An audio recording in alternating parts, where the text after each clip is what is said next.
An inmate at the jail in downtown Syracuse is now charged with attempted murder after stabbing a custody deputy 5 times with a knife you normally would find in the kitchen at home. The Onondaga County Sheriff says this type of attack has never happened inside the Justice Center. That's where our Connor White is tonight after sorting out the details. Connor?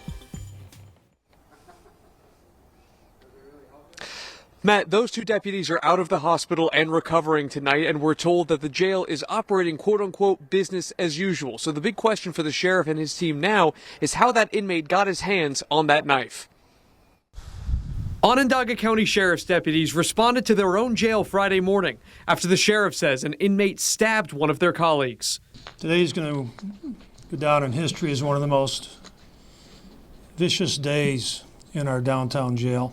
Sheriff Toby Shelley says just after 10 Friday morning, Deputy Eric Francis asked an inmate to return to his cell as time in the common area was wrapping up. That's when he says the inmate, 37-year-old Jeffrey Tillman, attacked Francis with a paring knife, stabbing him 5 times, producing wounds that spokesperson Tom Newton says required packing and stitching.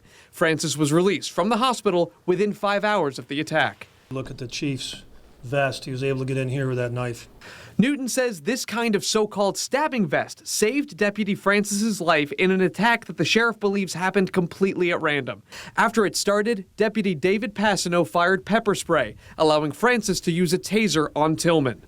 Passano was hurt during the altercation, also released from the hospital this afternoon. So Deputy Francis is fighting for his life and ends up on the ground in this fight.